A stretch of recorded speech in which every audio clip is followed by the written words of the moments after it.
presented by Thomas J. Miller. You've already heard him. Now, Thomas has been designing and delivering programs that help us learn and perform at higher levels. He has taught skiing in Europe and the U.S. and continues to teach and train in Vail, Colorado. So you get that higher skiing and then he goes down. A former Navy instructor and trainer, Thomas has published numerous articles on leadership and peak performance. Again, peak and he skis down. He won the Navy League of the United States 2006 Alfred Meyer Award for Literacy Achievement.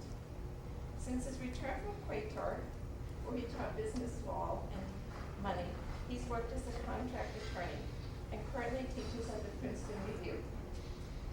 Thomas is new to Toastmasters. He joined the West End, Washington, D.C. Toastmasters Club last year. He's an avid golfer, a great fan of 19th and 20th century art, and he enjoys stand-up comedy. That was put in his order. So please help me welcome Thomas.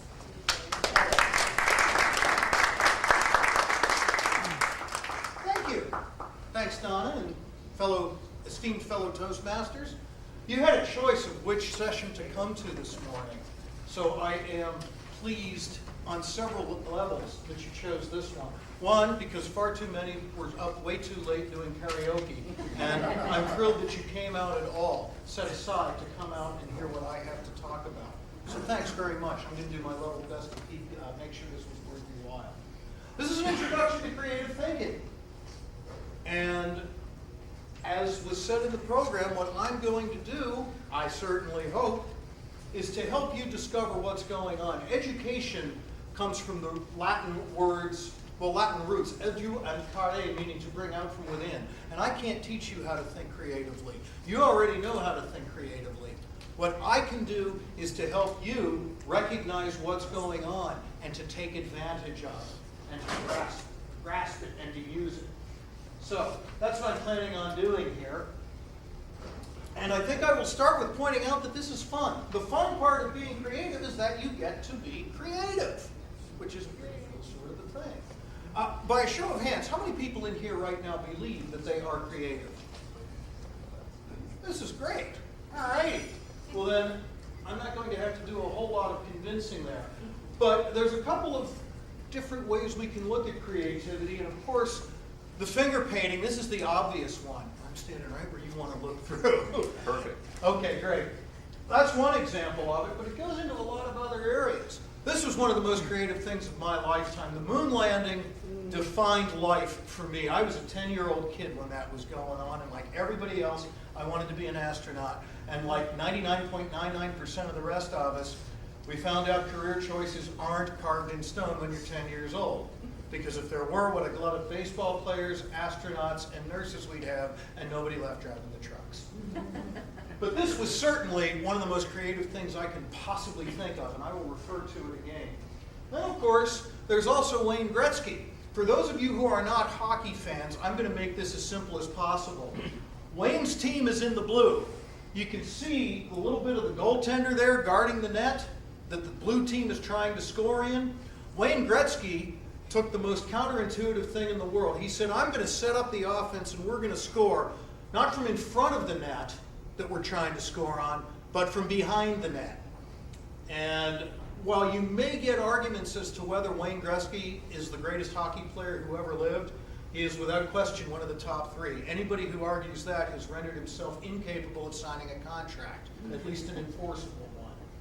So creativity takes a lot of forms, but what you're going to notice about each of these is it's play, it's fun. The kid finger painting, Wayne Gretzky playing hockey, or that picture of Buzz Aldrin on the moon, that's what those guys were wanting to do from day one. That was from the very get-go. And in fact, you are creative. And we are going to prove it today. And since you don't know me, why would you want to believe me? But you'll certainly believe Steve Jobs. Who knows more about creativity than Steve? Okay, there's a couple of rules here. And I'm not exactly wrapped up in rules the way, say, a legislator is, or a policeman who wants to make sure that you don't cross when the cars are coming this way. Rules in the context that I am using them right now mean fundamental principles, things of which we must be mindful if we're actually going to get from point A to point B. The way your mom or your third grade teacher told it to you, this is how the world works. Okay, so rule number one, I reiterate, it's supposed to be fun. When I was in the Navy, I had a Master Chief come over to me when I was engaged in a not terribly, how shall we phrase it, dignified sort of duty. Anybody who's been on the ship knows what I'm talking about too. And he said, Miller, if you're not having fun, you're doing it wrong. And I realized he's right. Because the fact of the matter is, I'm doing it anyway. I wanted to be in the Navy. There it was. You might as well find a way to make this happen. And long before I ever signed on the dotted line, there was a gentleman named Thomas Edison who told us that I never worked a day in my life. It was all fun. And he did pretty well with it. Witness the light bulb, the phonograph, and if I started going through the rest of the list, we'd run through an hour, so we'd get nothing else done. So rule number one has got to be fun. Rule number two, results. Yes, ma'am. It's a good point, like Thomas Edison having fun creating the light bulbs, but did his wife have fun too, waiting for him to come up with the inventions? Did his wife have fun as well? I don't know. The honest answer is I don't believe he was married, but I'm not sure. If she didn't have fun, she made a rather interesting choice, because I would dare to say that Thomas Edison and the way he was living his life and the way he would spend his time would become pretty evident. And if a lady hooks up with a guy who has got that kind of, let's say, carriage, and is then disappointed, well, you leave me at home when you're in the shop. I claim his answer would be, you're just finding that out now? But you raise an interesting point, and it's one certainly worth chewing on. That being said, results come from action. The world is not short of good ideas. There are good ideas to beat the band. What the world is short of is good ideas which are implemented, put into action. A lovely example is, does anybody in this room recognize the name Alicia Gray? No. I'll give you a hint. It's not a great one, but 14 February 1876. What happened on that date in history? Yes, ma'am. Isn't that who Alexander Graham Bell was talking about? Close. He was talking with a fellow. He was talking with a lab assistant named Watson. That's Yes. Alicia Gray is a gentleman who arrived at the patent office on the 14th of February 1876, just about 3 hours after Alexander Graham Bell did, filing the patent for the telephone. Oh yeah. Action. Move.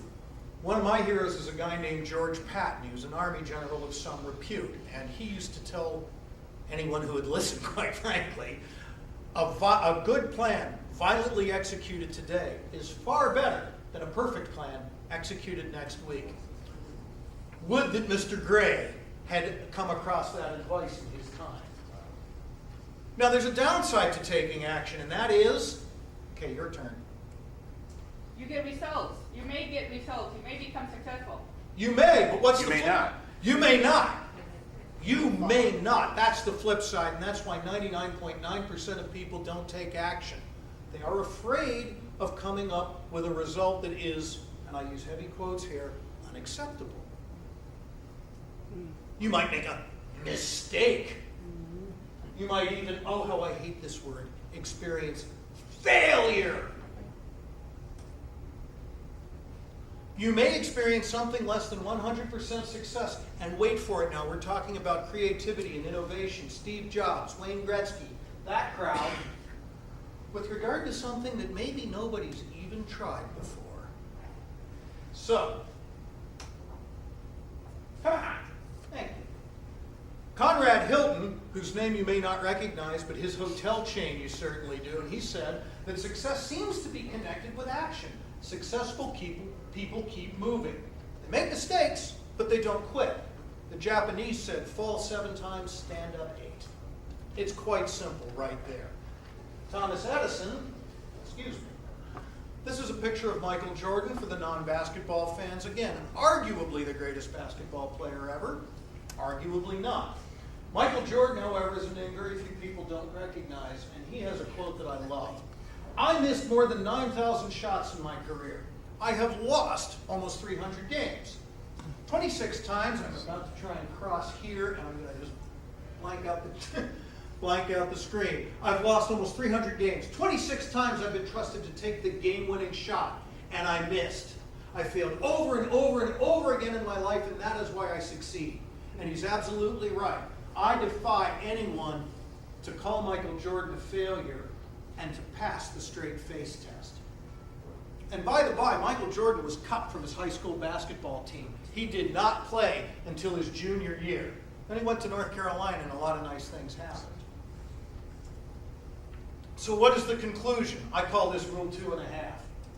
The conclusion is you need permission to fail. I would prefer to say, though, you need permission to try things that might not work the first time, and you need permission to succeed at some level less than 100% absolute divine perfection, at least the first time out.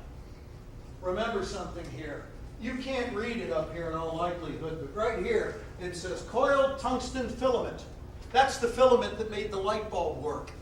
He tried about 10,000 before that. And indeed, there was a newspaperman who asked him, "What's it feel like to fail 10,000 times?" And Mr. Edison didn't miss a beat. He said, "Fail?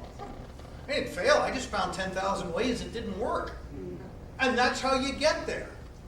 Let's face it, if he had to get it right the first time, do I try the coiled tungsten? Do I try the titanium? Do I try the 9,999 other options? The only way you're going to do it is to throw it up there and see what happens. If it doesn't work, you are that much closer. Anybody who sells insurance for a living knows exactly what I'm talking about. Or, in more pedestrian terms, you have to kiss a lot of frogs before you find the prince. So just what is creativity? What is this thing we're talking about? We all know it when we see it, but what really is it? I'm going to be bold enough not to go to the Oxford English Dictionary here, and I'm going to tell you, to my mind, it is novel behavior that is recognized within a culture, within Toastmasters, within the United States, within the state of Maryland, within the hotel lobby, within however we choose to define our particular cultural realm as novel, and it's a big and, has value. Because I can speak to you right now, standing on a chair, right here, and this is novel, and I'll get your attention for about a second and a half, but I don't know that this is actually adding a whole heck of a lot of value. It's probably just distracting, to be truthful. So I'm going to cut it out. But it's novel behavior that is recognized as novel and has value. And again, old Steve could tell you a lot about that. So now that we know what it is, from whence does it come? The source of creativity, think of the innovations the Beatles made. If you look carefully there, by the by, this is a recording session. They did it with George Martin. This was when they were recording I Feel Fine. This is the first time that feedback was purposely put into the recording. You used to have the studio edit the guitar feedback out. If the string, the vibrating string, got too close to the speaker, you would start rebroadcasting yourself. Listen to I Feel Fine. About 30 seconds into the song, you'll know what he's talking about. And if you look real carefully, you'll notice that the drummer, Ringo, is playing an exercise bicycle. And of course, those moments where in any interview with the manager or the coach, and they say, "How did Gretzky ever do that?" And the answer that Glenn Sather always used to give was, "Well, you can't coach that." So where did it come from? Basic competency. This is a picture. These pictures of a couple of things here.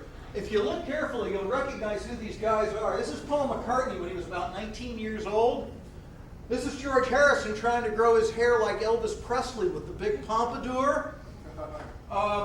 This is John Lennon. And the drummer was Stu Sutcliffe at this point. The Beatles at that time were playing in bars where women were scantily, if not at all, clothed in Hamburg, Germany. They were sleeping in not even bunk rooms. They were sleeping right next to the washroom in these bars. It was crummy. They played 7 days a week as a rule. Occasionally they would play 6. Usually they played 12 hours a day. 12 on, 12 off. They paid some dues. Basic competency. Hockey, we've all seen these sorts of things. The part I want to point out is Wayne Gretzky is working from back here to score in that net. But it's about basic competency. It's knowing what the heck you're doing. You are 10,000 hours away from excellence, and before you take that figure and say, oh my God, 10,000 hours, it's forever. It's not. If you work a 9-to-5 workday, it's 5 years of full-time work with 2 weeks of vacation every year. If you work more than that, like a lot of people, it means you can be excellent or darn close to it in less than 5 years. Or, for the grammarians, in fewer than 5 years. However you wish to approach that. But that's where you get the time and the energy and the awareness. And I go back to Wayne Gretzky, I'm sorry, but it's one of the things that just moves me in a way a lot of other things don't. Wayne Gretzky did not have to think about where were his teammates going to be or where's the rebound when number 2 shoots the puck. He knew that because he'd been playing hockey all of his life. He'd put in the 10,000 hours. And he didn't have to think about where am I supposed to be. He said, all of that's done. Hey, what would happen if I set up behind the net? Paul McCartney and John Lennon were playing the guitar together with their friend George Harrison for so long that when the feedback comes in, they didn't say, oh wait, I remember lesson 8, feedback's bad. They said, hey George, run it again and let's incorporate it in. It comes from having the extra, I'm going to say gray cells, for lack of a better word right now. It comes from having the extra gray cells that you can devote to doing something outside of the normal. And it comes from being willing to take a chance on less than 100% success at the start and to deal with, indeed to embrace, the frustration that comes from not doing it perfectly the very first time out. The fact of the matter is, if it were that easy, everyone would do it. No one would put value, remember that word, Steve with his iPhone? No one would put value on it anyway. We'll talk a little bit more about frustration. In more simple terms, you don't need to be great to start, but you do need to start to be great. John Lennon at one point had his first guitar. And just as a reminder, 10,000 different filaments before he found the one that worked. There are examples of 3 of them that didn't work. Okay, there are some myths associated with creativity, and I want to dispel those, and then we're going to turn ourselves loose. We're going to come up with something creative. Okay. Here I did go to the Oxford English Dictionary because it is far more emphatic than I could ever hope to be. A widespread but untrue or erroneous story or belief. Widely held misconception, not your average misconception, a widely held one. A misrepresentation of the truth. It is a lie. It is misrepresented. Also something existing, for those of you who prefer the positive, only in myth. It exists, but in a world of fantasy. It's fictitious. It's imaginary. It means, in the words of Sparky Anderson, it ain't not real. Anybody from Cincinnati will love that. That ain't not real. Okay, myth number 1. If the idea were any good, it would have been done before. Now, I wasn't sure I was going to be able to do this, but I can right now. If you saw that in the middle of the street, would you stop and pick it up? Well, if the idea if it would have been done before, if the idea were any good, logic dictates that that is counterfeit money because somebody else would have picked it up already. Sorry? Somebody's watching. Okay. There's another look at it. There's a piano, 88 keys. Same 88 that have been there for hundreds and hundreds of years. Well, if your song were so good, wouldn't John Lennon have written it already? Think about the number of times you have been told, oftentimes by authority figures, that if the idea were any good, well, that's no good. Somebody would have done it already. Think, and no show of hands, think if you've ever said that to someone. It's part of the cultural mythos. It's a myth. It's something we are culturally attuned to. Myth number 2, only the artists have it, and I say so do you. You do. The difference is that artists and musicians have composition books, and artists have sketchbooks, and writers have rough drafts. Boy, do they have rough drafts. Ernest Hemingway, when he lived in Paris, would go up to Gertrude Stein with his rough draft. And they would sit there, Mrs. Stein would drink wine, Hemingway was drinking whiskey, and she, before she even read it, would go right through, and first thing she did, take a pencil and put a line through every other adjective or adverb. The idea being, you choose the right verb, and you choose the right noun, and your style becomes rather compact and concise, and as did Mr. Hemingway's. They put in the 10,000 hours is what I'm telling you. The other thing is, they have, and this is a big word for creativity, they have a capture system. They can refer back to drafts, to other compositions. And when they have brilliant ideas or quasi-brilliant ideas or just things they want to start with, they can capture them. Anybody got an iPhone here? I'm not going to tell you to pull it out right now, but you have the voice recorder on it? Yeah? You have the best capture system going, I think. You can thank Steve Jobs for that one again. The musicians, all you've got to do is sing or whistle or hum your idea into it. For the writers, the artists, you've got the camera. I do a lot of article ideas walking down the street. Thought for an article. Toastmasters might be interested in. And then I've got it. But you need a capture system.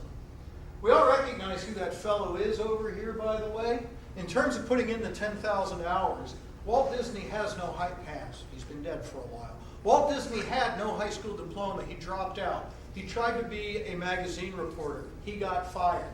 He then went bankrupt. Then he founded his own art company, and he went bankrupt again. Then he founded Disney Studios, which came close on 3 or 4 separate occasions, I no longer remember, to filing bankruptcy again. When Walt had lung cancer and knew he was on the way out and was trying to get the Epcot Center built after they're worth jillions and jillions of dollars, here, all the contrarians are going to love this. This is true. This is documented. He had problems getting the loan.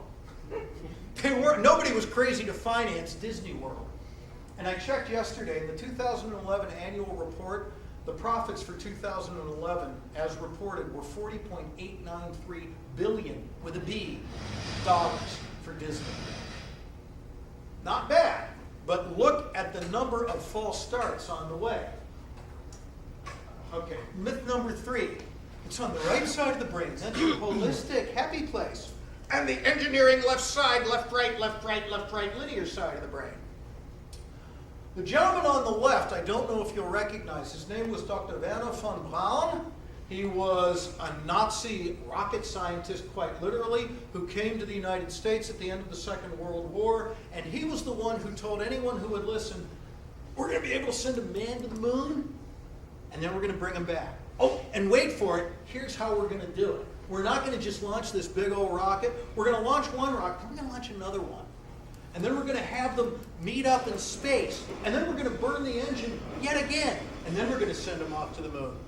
All right, Werner, how are we going to get them back? I got it. We're going to launch the vehicle from the moon, and it's going to rendezvous again with this vehicle that's in orbit of the moon. And then they're going to burn the engine again. And then they're going to come back. Sure they are. The gentleman on the right is, of course, Buzz Aldrin. Why am I mentioning this? Oh, thank you very much. Why am I mentioning this? I am mentioning this because Dr. von Braun, actually Dr. Aldrin too, Dr. von Braun's degree is in physics, which is not terribly surprising. Physics is all doing your math. Physics, a lot of math majors are physics majors. That's what you do. You grind it out. Buzz Aldrin got a doctorate in what was this newfangled thing invented by MIT at the time called astronautics.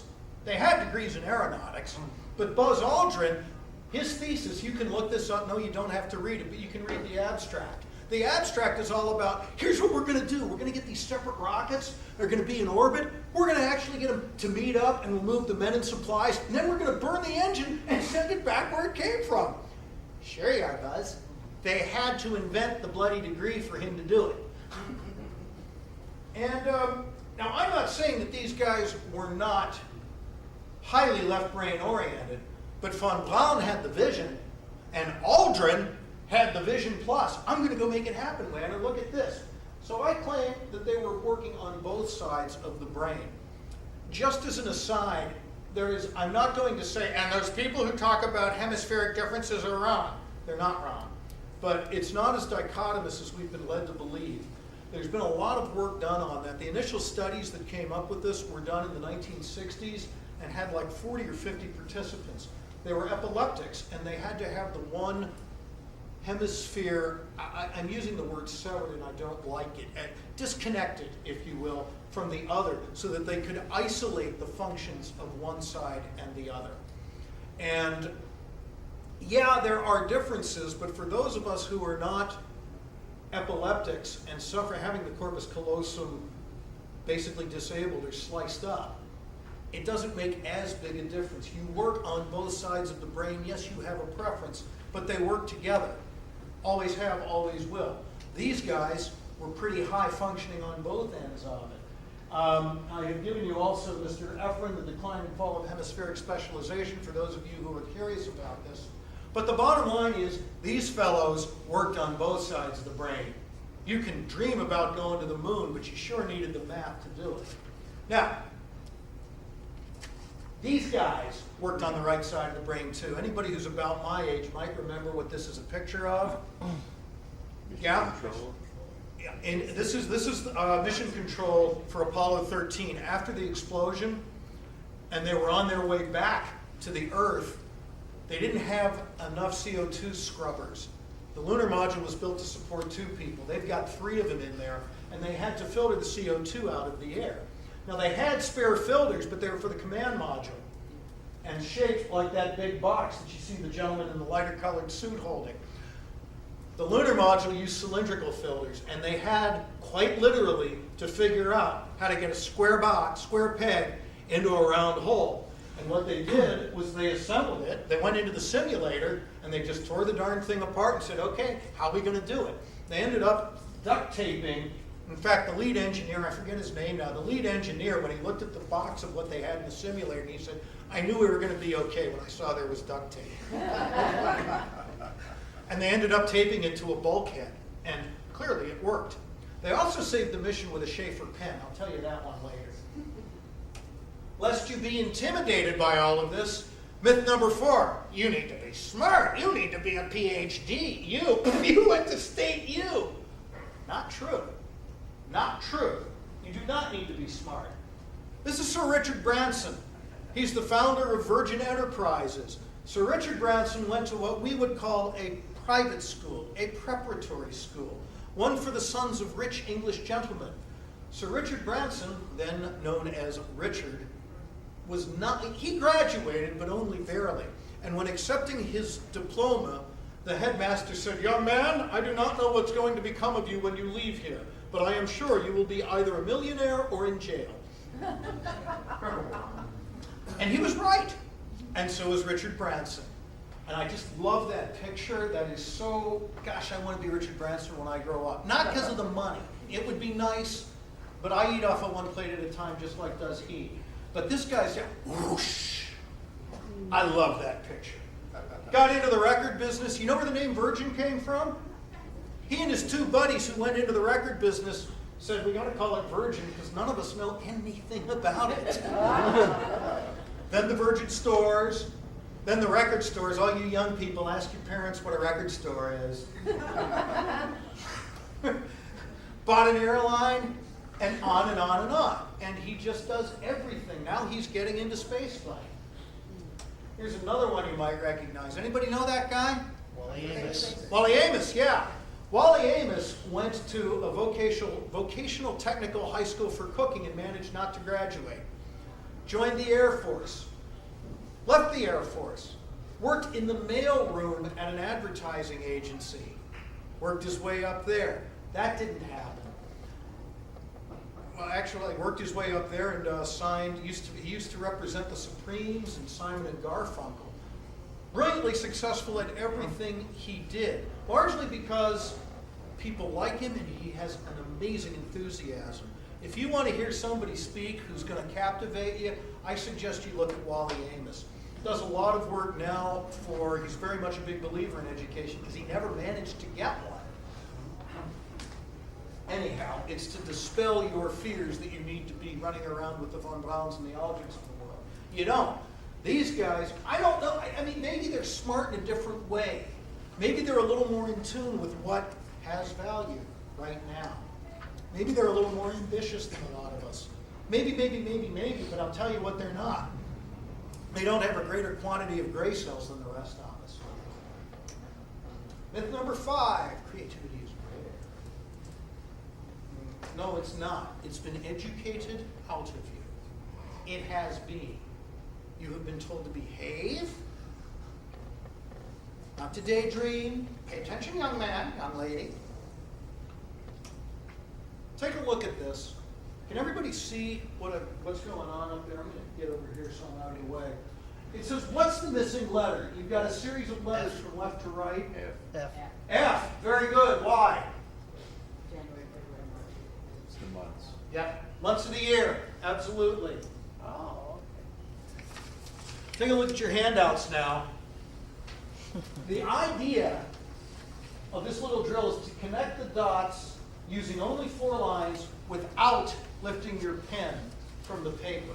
I'd like you to take just a minute or two and to give this a bash. It's an old one.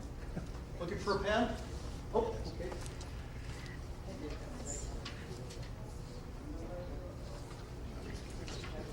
Sorry? Oh, you don't have the handout? Who's got the handouts, please? Ah, right there.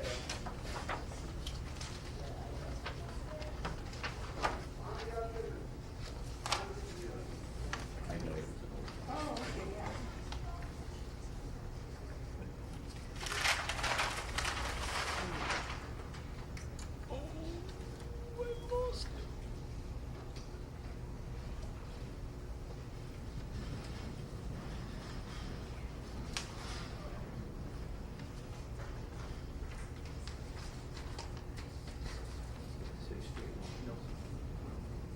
Starting to get frustrated at all?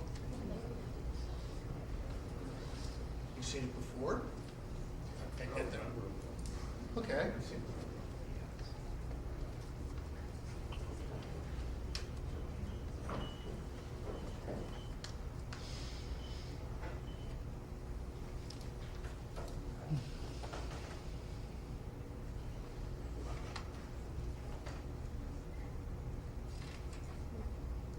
See the smile there, Jan. You starting to feel the juices move? Ah?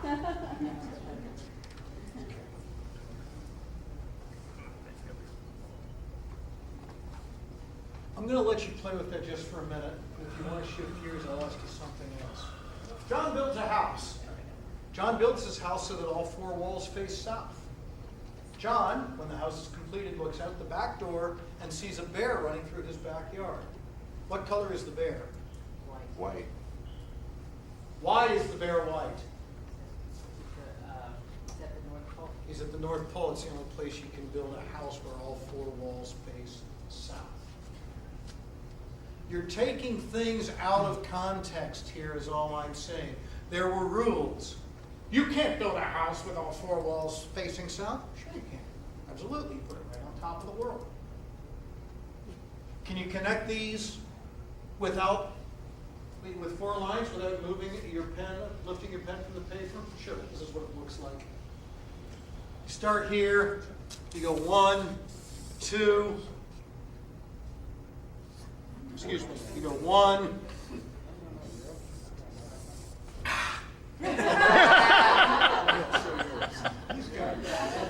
one, 4 straight 2, lines. 3, 4. There it is.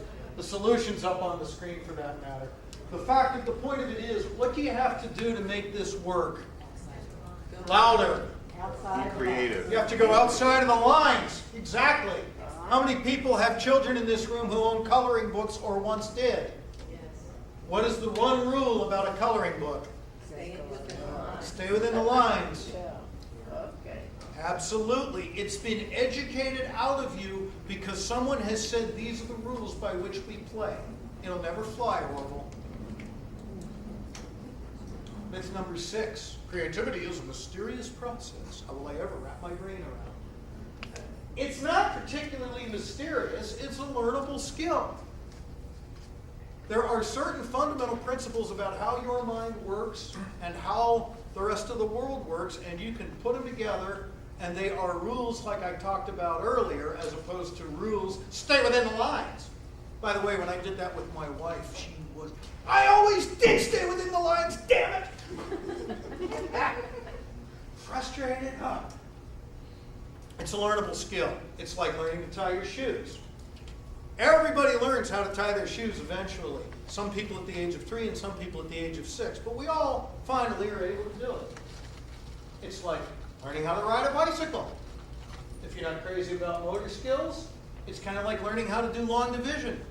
It took some of us longer than others, but everybody can really do it if they have to. One of my favorites, I used to have the longest conversations on a hands-free cell phone learning how to drive in D.C. because I never knew where I was.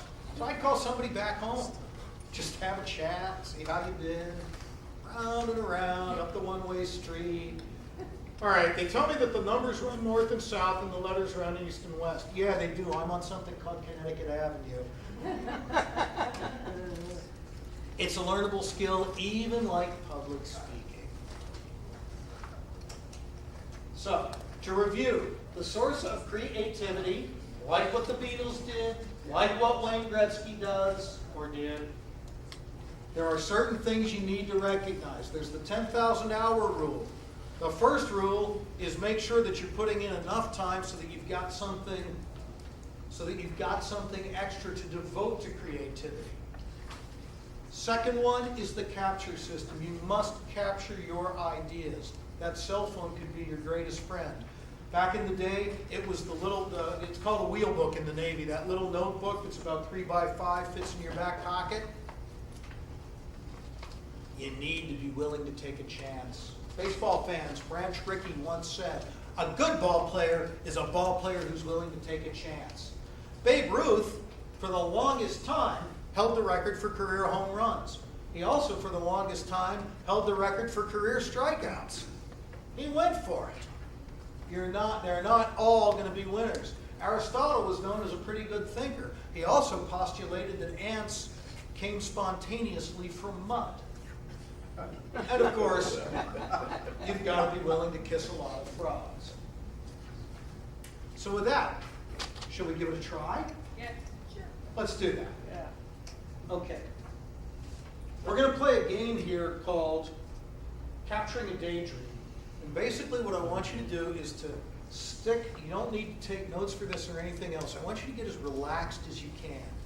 What I'm going to do is to have you breathe deeply a couple of times, get relaxed, and then I'm going to do what you've been told all your life not to do.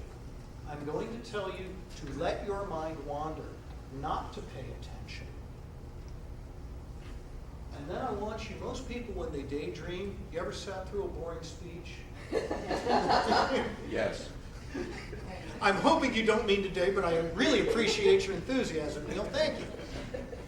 Your mind wanders and you start thinking of all kinds of stuff. Now, the only thing we're going to change up here is I want you to pay attention to what it is that you see.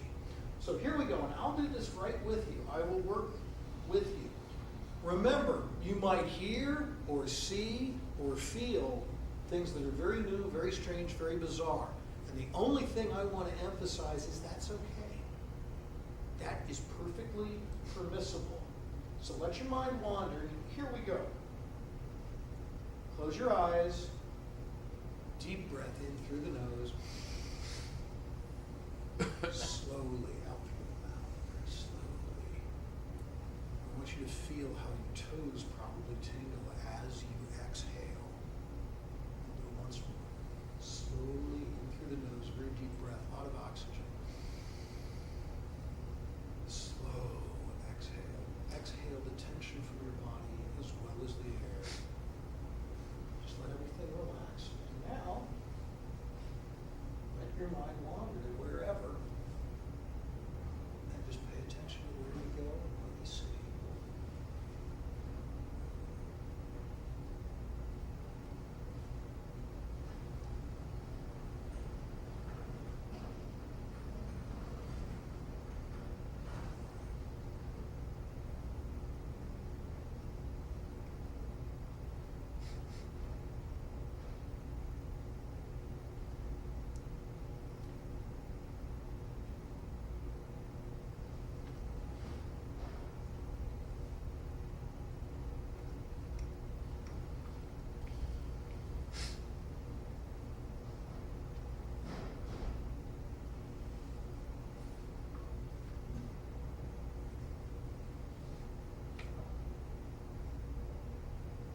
I want to preface what we talk about now. Anything about what you experienced that you don't want to talk about, don't talk about it. If you need to censor where you went and what you saw, that's perfectly fine too.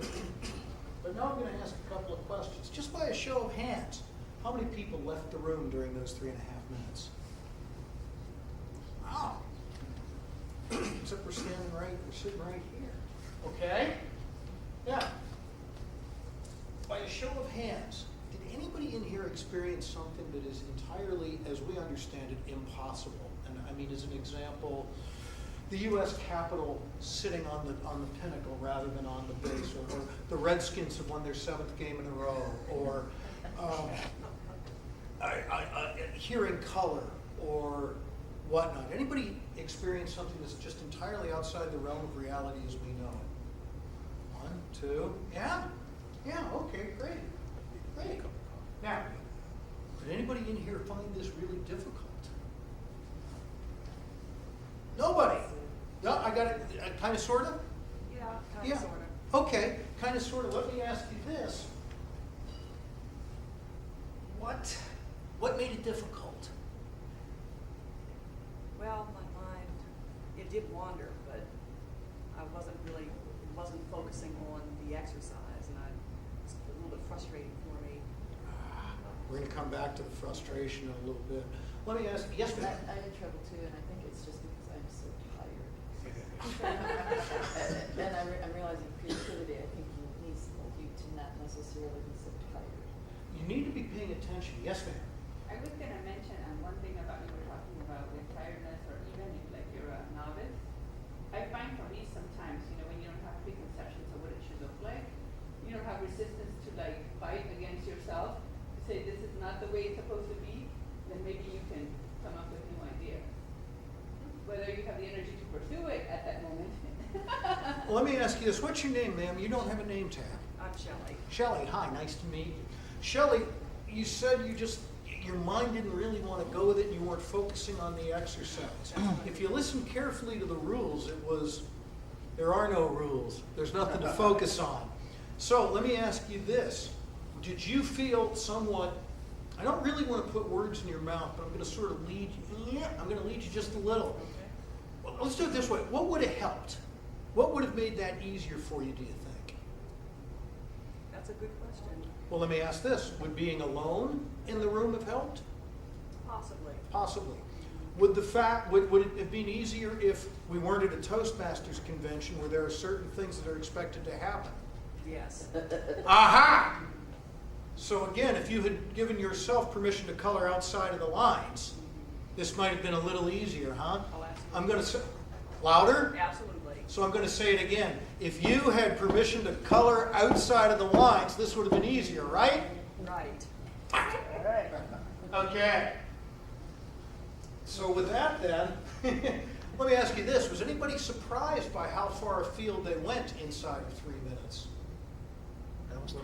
That was a little bit? And the scientists, von Braun, and the polar bear, two polar bears stuck in my mind. Okay.